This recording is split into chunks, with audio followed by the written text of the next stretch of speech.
a key to interpreting the figurative heavens. Jeremiah chapter 10 and verse 1. Hear ye the word Yahweh has spoken unto you, O house of Israel.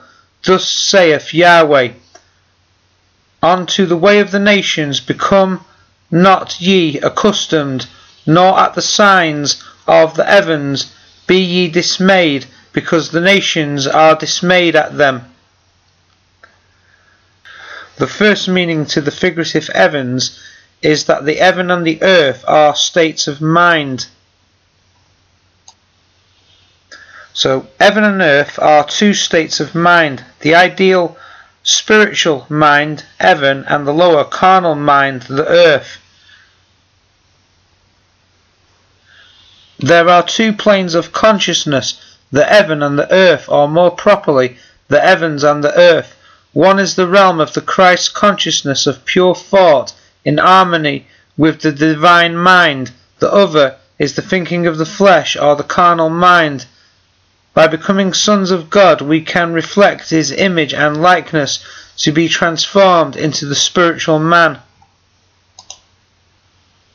Next we come to a political understanding. Jesus says in Luke chapter 21 and verse 25, and there will be signs in the sun, in the moon, and in the stars, and on the earth, distress of nations with perplexity, the sea and the waves roaring, men's hearts failing them from fear and the expectation of those things which are coming on the earth, for the power of the heavens will be shaken. The deity's signs are in the political universe. This in a sense corresponds to the physical universe, which has its earth, sea, and firmament or aerial expanse, in which are set its greater and lesser light, and constellations, its sun, moon, and stars. It has its hurricanes, eclipses, hailstorms, earthquakes, and so forth, which affect injuriously those who belong to the body politic, whether they be rulers or the common people. The heavens can represent rulership. The heavens can refer to the deity in his sovereign position. Thus when Daniel told Nebuchadnezzar that the experience the Babylonian emperor was due to have would make him know that the heavens are ruling, it meant the same as knowing that the Most High is ruler in the kingdom of men. Daniel chapter 4 and verse 25 and 26. The heavens and the earth encompass our all experience of the natural world. In analogue, in prophecy, they relate to the old political world. The aspects of the political world, the focus of the Bible prophecy, are related to aspects we understand of the natural world.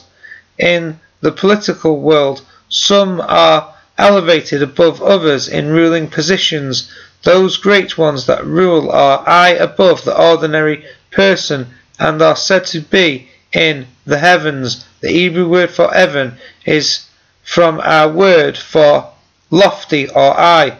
One can rise in power into the political heavens and likewise descend. Lamentations chapter 2 verse 1. How has Yahweh covered the daughter of Zion with a cloud in his anger, and cast down from heaven unto the earth the beauty of Israel, and remembered not his footstool in the day of his anger. So here the beauty of Israel has been cast down from heaven. Matthew chapter 11 verse 23. And you, Capernaum, which are exalted unto heaven, shall be brought down to hell. For if the mighty works which have been done in thee had been done in Sodom, it would have remained until this day. Luke chapter 10 verse 15 and 18. And thou, Capernaum, which are exalted to heaven, shall be thrust down to hell. And he said unto them, I beheld Satan as lightning fall from heaven. The ordinary person is said to be of the earth. In Hebrew, a word for earth is related to the name Adam. Let the heavens be glad, and let the earth rejoice. Psalm 96 and verse 11. Hear heavens, and listen earth, for Yahweh has spoken. Isaiah chapter 1 verse 2. Sing, you heavens, for Yahweh has done it. Shout, you lower parts of the earth. Isaiah chapter 44 and verse 23. In all of these instances, the heavens and the earth have human emotions and skills which inanimate nature cannot have. They are poetry and prophecy, are analog. Isaiah particularly uses this analog. Sing, heavens, and be joyful, earth, for Yahweh has comforted his people, and will have compassion on his afflicted. Isaiah chapter 49 and verse 15. Isaiah is both poetry and prophecy. Note the poetic pairs: heavens, people, earth, afflicted. In any instance, when you read heavens in a prophetic book or a prophetic song where it is speaking of the fate of nations, think first it means political heavens.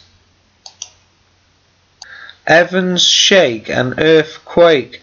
In the natural world the heavens do not shake, but in the political heavens large events can shake the political structure. Isaiah uses this image. Note how the shaking is the result of God's anger. God is not angry at the natural world, rather at the people who live on earth.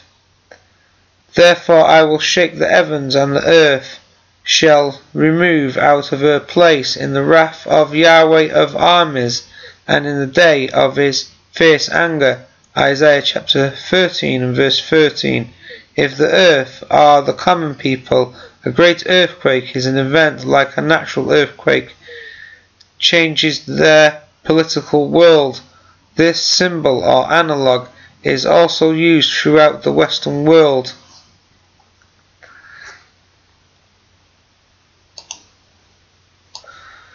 These are called political earthquakes. We move on now to the sun and the moon. Just as the sun dominates the heavens of the natural world, so the sun is representative of the supreme ruler in the political world. The moon is the lesser ruler. Jacob had no trouble understanding his son's dream. Behold, I have dreamed yet another dream, and behold, the sun and the moon and 11 stars bowed down to me. He told it to his father and to his brothers. His father rebuked him and said to him, What is this dream that you have dreamed? Will I and your mother and your brothers indeed come to bow ourselves down to you, to the earth? Genesis chapter 37 verses 9 to 10. In the tribe of Israel, now numbering many people in the extended family, Jacob was the supreme ruler, and his wife was secondary by virtue of reflected glory. Isaiah is clearly not speaking of the natural moon and sun when he writes, Then the moon shall be confounded, and the sun ashamed, for Yahweh of armies will reign on Mount Zion and in Jerusalem before his elders.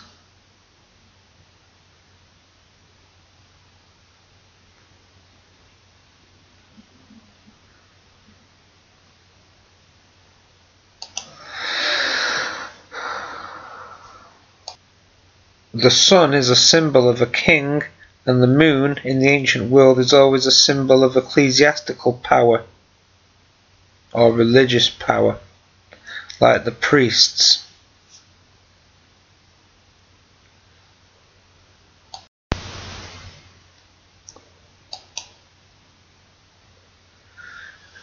Just as the natural sun and moon set and rise, so do kings and religious powers. They can be covered or decrease.